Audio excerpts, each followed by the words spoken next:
Hi,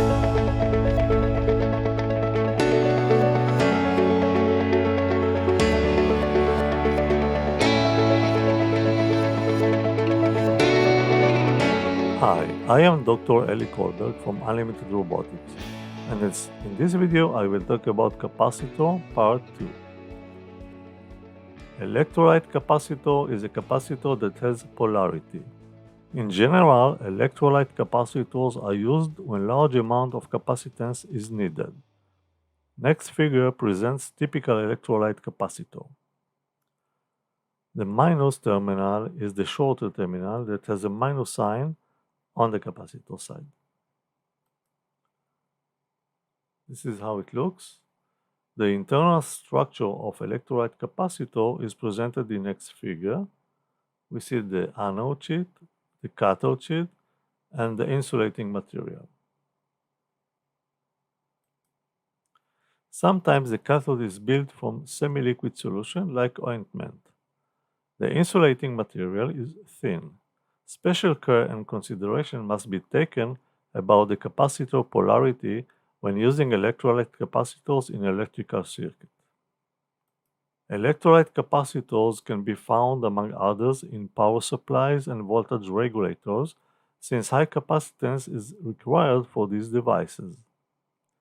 The drawback of electrolyte capacitors is the low nominal voltage values that stems from the polarization. Now about Mica capacitors. Mica actually represents a group of silicate minerals in the form of small plates. They contain varying amount of aluminum, iron, magnesium, lithium, sodium, calcium, and potassium.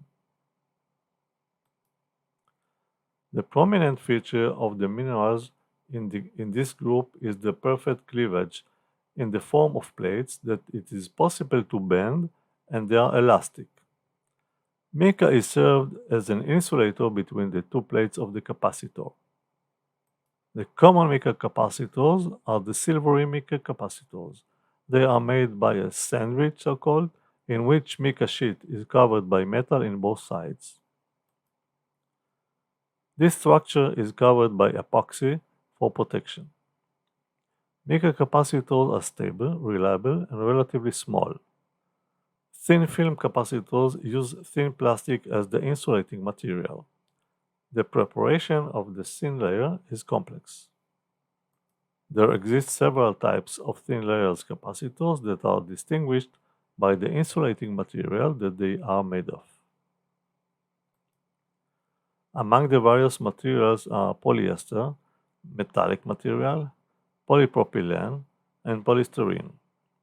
These capacitors are used in case that stability, low inductance, low price, and sometimes heat resistance are required. Ceramic capacitors use ceramic material as an insulator. Next figure presents ceramic capacitor picture. And the next figure presents ceramic capacitor structure with dielectric material, ceramic insulator, protective coating electrode, and connecting wire. Ceramic capacitors come with different geometric shapes. The common types of ceramic capacitors are multilayer and disc capacitors. The ceramic capacitors are made using surface mount technology. This type of capacitor is small and hence they are used thoroughly. The capacitance value range of a typical ceramic capacitor varies between 1 nanofarad and 1 microfarad. The ceramic capacitors has a good response to high-frequency signals. Thank you for being with me in this video. Hope to see you next one. Bye-bye.